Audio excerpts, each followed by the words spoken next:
2024 లేదా 25లో డిగ్రీ లేదా బీటెక్ చదివారా? సాఫ్ట్‌వేర్ జాబ్ కోసం ఎదురు చూస్తున్నారా? అయితే కోడ్ జ్ఞాన్ 100 డేస్ కోర్సులో చేరండి. జాబ్ సాధించండి. నమస్తే. సహజంగా ఆడవాళ్ళు అమితంగా ఇష్టపడే ఐటమ్స్ ఆభరణాలు. ఈ గోల్డ్ ఆర్నమెంట్స్ మీరు చాలా మక్కువ చూపిస్తున్నారు అనుకోండి, అది వేరే విషయం. సో ముఖ్యంగా బంగారము ఆడవాళ్ళకి చాలా అవినాభావ సంబంధం ఉందని చెప్పడంలో అతిశయోక్తి లేదు. ఎందుకంటే చాలా లైక్ చేసే ఐటమ్స్ ఆడవాళ్ళు. సో ఈ పర్టిక్యులర్ ఐటమ్ అయిన ఈ గోల్డ్ ఇంతగా ఆడవాళ్ళు లైక్ చేయడానికి కారణం ఏంటంటే, మన యొక్క సోషల్ స్టేటస్ని చూపించుకోవడానికి మనం ఎంత కాస్ట్లీ చీర కట్టినా, ఎంత గొప్పగా మనం ఉన్నామని చూపించుకోవాలనుకున్నా, ఆడవారు వేసుకునే ఆభరణాల మీదే ఎక్కువ ఆ ప్రాధాన్యత అనేది ఆధారపడి ఉంటుంది. కొన్ని యుగాల నుంచి కానీ, లేకపోతే మనకు తెలిసి డౌన్ ద లైన్ ఒక 100 సంవత్సరాలు ప్రామాణికంగా తీసుకుంటే, బంగారు ఆభరణాలకి ముఖ్యంగా ఆడవాళ్ళకి ఎంతో మక్కువైన అంశంగా చారిత్రక సత్యాలే కాదు, నిజ జీవితంలో కూడా అందరం చూస్తూనే ఉంటాం. సో ఈ ఆడవాళ్ళు బంగారం అనే టాపిక్ ఈరోజు మాట్లాడటంలో ఉద్దేశం అంటే, గతంలో ఈ టాపిక్ గురించి నా న్యాయ సోదరిమణులు మాట్లాడారేమో నాకు గుర్తులేదు, కానీ ఒక వినూత్నమైన అభిప్రాయాలు ఈ పర్టికులర్ ఆస్పెక్ట్ మీద మాట్లాడదామన్న ఉద్దేశంతో ఈ బంగారము ఆడవారు అనే ఒక అంశాన్ని తీసుకోవటం జరిగింది. సరే, ఈ పర్టికులర్ టాపిక్లో ఎడిదిరిగి ఎంత చిన్న పేద కుటుంబంలో ఉన్నవాళ్ళైనా, అక్కడి నుంచి అత్యంత ధనికవంతులైన ఆడపిల్ల పుట్టినప్పుడు భవిష్యత్తును దృష్టిలో పెట్టుకొని గోల్డ్కి చాలా ప్రాధాన్యత ఇచ్చి, వీలైనంత వరకు ఈరోజు కాకపోతే రేపైనా అమ్మాయికి పెళ్లి చేయాల్సి వస్తుంది. అంటే ఆడపిల్లకి రకరకాల అకేషన్లు వస్తాయి. అంటే మగపిల్లల జీవితంలో ఎలా అకేషన్లు తక్కువ ఉంటాయి, అలాగే ఆడపిల్ల జీవితంలో ఓణీల పండగ అని, అలాగే రకరకాల వాళ్ళ పుట్టినరోజునే వస్తూ ఉంటాయి. సో వచ్చినప్పుడు ఈ బంగారు ఆభరణాల ద్వారా తమ కూతురికి ఆనందాన్ని కల్పించాలనే తాపత్రయం ప్రతి తల్లిదండ్రులు ఆ యొక్క స్టెప్పును తీసుకుంటారు. అలాగే మధ్యతరగతి వారు, కొంచెం చిన్న తరగతి బడుగు వర్గాల వారైతే ఇప్పుడు వచ్చే రకరకాల స్కీముల ద్వారా కూడా వాళ్ళ ఆడపిల్లలకి బంగారు ఆభరణాలు వీలైనంత ఎక్కువగా ఏర్పాటు చేయాలనే ఉద్దేశంతో ఆ స్కీములు వగైరాలు కట్టి ఆ గోల్డ్ ఆభరణాలు తమ కూతుళ్ళకి ఇవ్వాలని చూస్తారు. ఇది నేటి సమాజంలో జరిగే కామన్ ఫినామినా. బాగానే ఉంది.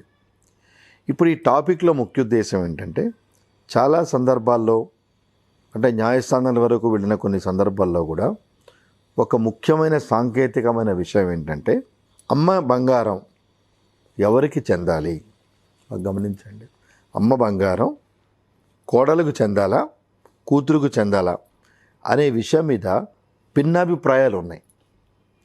అంటే న్యాయస్థానాలు దీనిలో జోక్యం చేసుకొని ఈ బంగారు ఆభరణాలు తల్లికి సంబంధించినవి కూతురికి ఇవ్వాలా, కోడలికి ఇవ్వాలా అనే అంశం ఆ న్యాయస్థానాల దాకా వెళ్లకుండానే మనకున్న కుటుంబ సంబంధాలతో అది మనమే డిసైడ్ చేసుకోవాల్సిన అంశం అని నా అభిప్రాయం.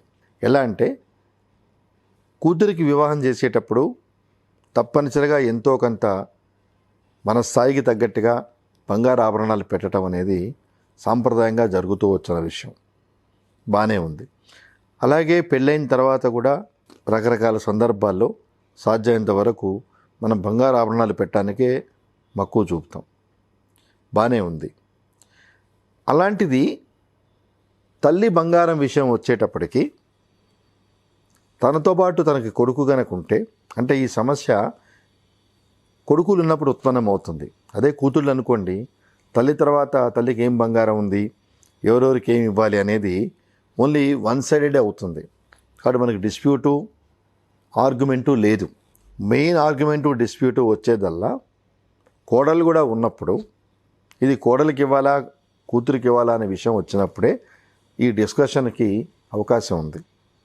సో ఆ రకంగా చూసుకున్న ఈ రకమైన సామాజిక బాధ్యతగా చూసుకుందాం, అది సామాజిక పరిణామంగా మనం పరిగణించిన కోడలు కూడా ఉన్నప్పుడు వీలైనంత వరకు, అంటే ఈ రోజుకి ఫ్యూ ఫ్యామిలీస్ తప్పితే ఎవరు ఉద్యోగ ధర్మంలో దూరంగా ఉన్న తల్లిదండ్రులు కొడుకులు, తల్లిదండ్రులకి పెద్ద వయసు వచ్చేటప్పటికి ఆటోమేటిక్గా వీలైనంత వరకు కొడుకుల దగ్గర వాళ్ళ యొక్క ఫైనల్ డేస్ని గడపటానికే ఈ రోజుకి మక్కువ చూపుతున్నారు.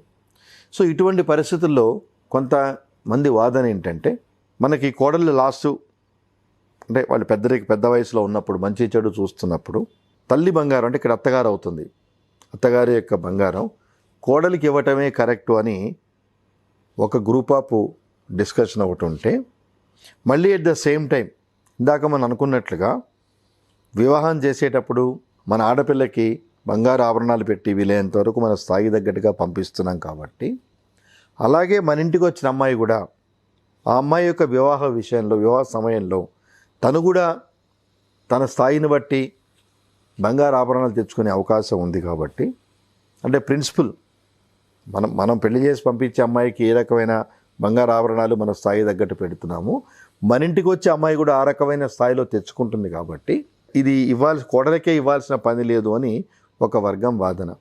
కానీ న్యాయంగా చూస్తే మనం పెద్ద మనసు చేసుకొని కనుక ఉంటే, తల్లి బతుకున్నంత వరకు లెట్ హర్ ఎంజాయ్.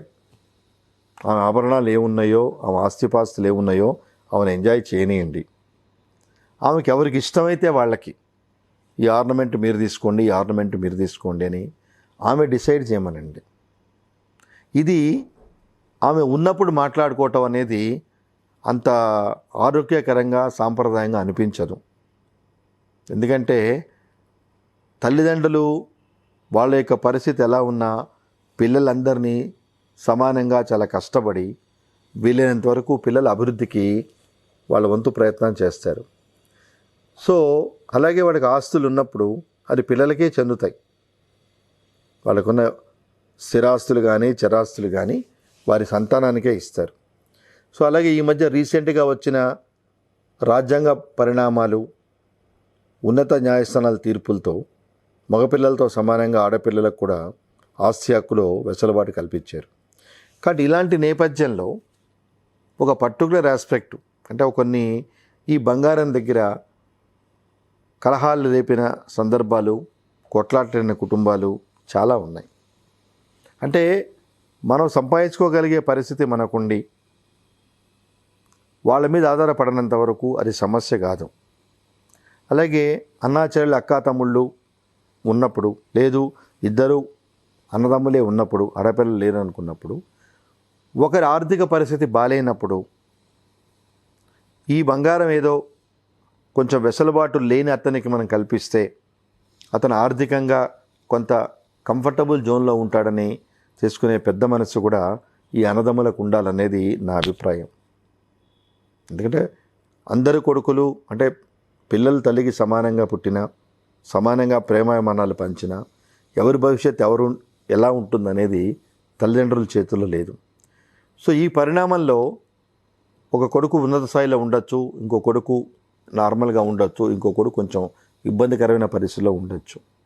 సో ఇక్కడ రేషనాలిటీ అనేది చూపించాలి తప్పితే హక్కులకి పోకూడదు అనేది నాకున్న అభిప్రాయం. అంటే ఎవరికి నీడ్ ఉందో, ఎవరికి మనం ఫైనాన్షియల్గా అసిస్టెన్స్ చేస్తే వాళ్ళ కాపురం నిలబడి కొంచెం బెటర్గా ఉంటుందో వాళ్ళకి వెసులుబాటు ఇవ్వాలి తప్పితే let us not look or share this gold as a matter of right. ఇది ప్రేక్షకులు గమనిస్తారని నా ఉద్దేశం. ఎందుకంటే తరచుగా యావరేజ్ ఆఫ్ ఫ్యామిలీస్లో జరిగే డిస్కషనే ఇది, ఎవరికి ఇవ్వాలి ఏంటి అని. అలాగే ఇదే సిద్ధాంతం ఓన్లీ ఆడపిల్లలు ఉన్న కుటుంబాలు కూడా వర్తిస్తుంది. ఒక అమ్మాయి లైఫ్ బాగుండొచ్చు, ఇంకో అమ్మాయి లైఫ్ కొంచెం ఇబ్బందికరంగా ఉన్నప్పుడు it is the discretion of the mother and it is the main comfortable zone of the other daughter who is well of. అరే మా అక్కయ్య బాగాలేదు ఆర్థికంగా, ఈ గోల్డ్ ఏదో అమ్మాయికి ఇస్తే దాన్ని వాళ్ళ యొక్క ఫ్యామిలీకి ఉపయోగించుకుంటారు, అలాగే లేకపోతే నా చెల్లెల కాపురం బాగాలేదు వాళ్ళు చేస్తే ఉపయోగించుకుంటారు అనే ఒక సామాజిక దృక్పథం, ఆ చారిటీ అనేది పిల్లల్లో ఉండాలి. We all are blood relatives, ఎవరు కాదు, ఎంత కాదనుకుని అందరం రక్త సంబంధీకులమే. రక్త సంబంధీకులం అయినప్పుడు తల్లిదండ్రులు బతికున్నప్పుడు ఎన్నో కేసులు చూశాను. తల్లిదండ్రులు చనిపోయిన తర్వాత ఆ బాడీని అక్కడ పెట్టి ముందు నాకేం చేస్తారో మన మ్యాటర్స్ ఫస్ట్ సెటిల్ చేయండి, then only I will permit to move this body అన్న కేసులు అన్న పిల్లలు చాలామంది ఉన్నారు. అంటే ఆ సిచ్యువేషన్ అయిపోతే మళ్ళీ సెటిల్మెంట్ లాంటివి జరగవేమో, కాబట్టి ఇది ఉన్నప్పుడే అంజు అడ్వాంటేజ్ తీసుకొని చేయాలనుకుంటారు. కానీ ఆ రోజు ఆ రకమైన పరిస్థితి చేస్తే, అంటే కొడుకు కానీ కూతురు కానీ, రేపటి నుంచి ఆ కుటుంబంలో వాళ్ళకి స్థానం ఉండదనే విషయాన్ని వాళ్ళు మర్చిపోతున్నారు. అంటే ఇద్దరు హుక్ ఆర్ క్రుక్, నాన్న కానీ అమ్మ కానీ కాలం చేసిన తర్వాత ఆ బాడీని అక్కడే పెట్టుకొని మనం ఈ రకమైన పంచాయతీల సెటిల్మెంట్ గురించి ఆస్తుల గురించి చేసినప్పుడు ఆ స్పర్ ఆఫ్ మూమెంట్లో in order to avoid our social courtesy settle చేసి ఉండవచ్చు, చేస్తున్నారు కూడా. కానీ రేపటి నుంచి వాళ్ళే సోషల్ బాయ్కాట్ అయి కాబడతారు. బంధువుల్లో కానీ స్నేహితుల్లో కానీ వాళ్ళ సరౌండింగ్స్లో కానీ they will be socially boycotted. So దానివల్ల మనకేముంది, అయినా సరే పర్లేదు, I'm sticking on to my comforts అనుకున్న వాళ్ళకి మనం ఏం చెప్పలేం.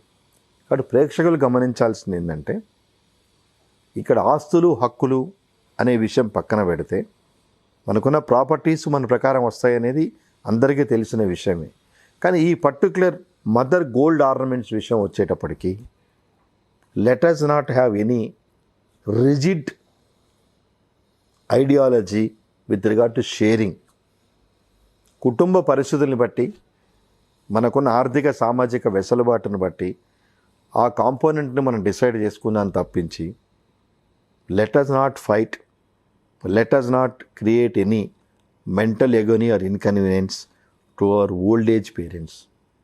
దీన్ని ప్రేక్షకులు గమనిస్తారని చెప్పని నేను అనుకుంటున్నాను. ఎందుకంటే వెరీ సెన్సిటివ్ ఇష్యూ. ఉన్నంతకాలం వాళ్ళేం కట్టుకుపోరు. తల్లిదండ్రులు ఎంత దాచిపెట్టినా ఎంత కష్టపడి చేసినా అల్టిమేట్లీ అది పిల్లలకే. ఆ విషయం పిల్లలకు తెలుసు. కానీ తెలియని అభద్రతా భావంతో, అంటే ఎక్కడ మన వాయిస్ రైజ్ చేయకపోతే అవతల తోబుట్టువులకి ఓ 10 రూపాయలు ఎక్కువ వెళ్తాయో, లేదంటే ఒక పిసరు గోల్డ్ ఎక్కువ వెళ్ళిపోతుందో అనే ఒక అభద్రతా భావంతో we are straining our family relations. అది కరెక్ట్ కాదండి. వీళ్ళంతవరకు తల్లిదండ్రులు పిల్లలకి మంచి చేయాలనే ప్రయత్నిస్తారు తప్పితే వెరీ రేర్ పార్షాలిటీ చూపిస్తున్నారు అనుకునేవి. పార్షాలిటీ ఎందుకు చూపిస్తారంటే కంపారిటివ్గా ఆ పర్టికులర్ కొడుకో కోడల యొక్క పరిస్థితి మిగతా పిల్లలకన్నా, అంటే మిగతా కొడుకు కోడల కూతుళ్ళ కన్నా ఇబ్బందికరంగా ఉన్నప్పుడు only as a matter of motivation, as a matter of safeguarding their financial situation parents చేస్తారు తప్పించి అవుట్రేట్గా వన్ సైడెడ్గా చేసే సందర్భాలు చాలా తక్కువ ఉంటాయి. ఎస్, ప్రాపర్టీస్ కనుక వన్ సైడెడ్గా చేస్తే you have every right to fight out in the court of law. కానీ ఈ పర్టికులర్ పాయింట్లో నాకెందుకో ప్రేక్షకులతో షేర్ చేసుకోవాలనిపించి, అంటే ఒక పర్టికులర్ కేసులో డైమండ్ రింగ్స్ చాలా వాల్యుబుల్స్ మదర్ ఒంటి మీద ఉంటే అవి కాలం చేసిన తర్వాత బాడీ అక్కడ ఉన్నప్పుడే వాటిని రికవర్ చేసుకున్నారు పిల్లలు. చాలా బాధాకరం వేసిన విషయం. సరే, నిజమే, వాల్యూ ఎవరికైనా వాల్యుబులే, అదేదో కాలిపోతాయి వాటిల్లో అనుకోవటం కాదు. అందరి ముందే ఆ ఒంటి మీద ఏమీ లేకుండా చేసి మీరు కొనిచ్చారా అంటే just because you are their children, how you can claim as a matter of right. మీరు ఏం చేశారు తల్లిదండ్రులకి? వాళ్ళ నుంచి మీరు ఆశించి when you are making a demand, what is your contribution to your parents అనేది ఎవరికి వాళ్ళు సొంతగా ప్రశ్నించుకుంటే ఈ పరిస్థితి రాదు. ఈరోజు మనం మన తల్లిదండ్రుల పరిస్థితి చేస్తున్నప్పుడు రేపు మనకి పిల్లలు ఉన్నారు. సో ఇదే పరిస్థితి మనం ఫేస్ చేయాల్సి వచ్చినప్పుడు మానస, అండ్ ఆఫ్ కోర్స్ మీరు అనొచ్చు మనం కాలం చేసిన తర్వాత కదండి మనకి ఇవేం తెలియదు కదా అని. ఎస్, బట్ ఉన్న టైంలోనే మన ఆత్మసాక్షి మనం చేసేది కరెక్టా కాదా అని చెప్తుంది. కాబట్టి మిగతా ప్రాపర్టీస్ అంటే ఈ స్థిరాస్తులు చరాస్తుల విషయం వేరేది. బట్ ఈ గోల్డ్ వరకు వచ్చేటప్పుడు మాత్రం ఆడవాళ్ళకి ఎంత ఇష్టమైన కాంపోనెంటో అందరికీ తెలుసు కాబట్టి ఈ తల్లి బంగారం కోడళ్ళకి వెళ్ళాలా కూతుళ్ళకి వెళ్ళాలనే విషయంలో వీలైనంత వరకు కాంప్లికేటెడ్ ఇష్యూస్ జోలికి పోకుండా కేస్ టు కేస్ అంటే వాళ్ళ యొక్క ఫ్యామిలీ ఫ్యాక్షన్ సర్కమస్టెన్సెస్ మీద let them take a rationalised decision in order to keep all the family members interest తప్పించి let us not fight as a matter of right. So ఇది ప్రేక్షకులు ఈ sensitivity అంశాన్ని గమనిస్తారని దీన్ని ప్రాపర్ ప్రాస్పెక్ట్లో తీసుకుంటారని చెప్పి ఆశిస్తూ నమస్కారం.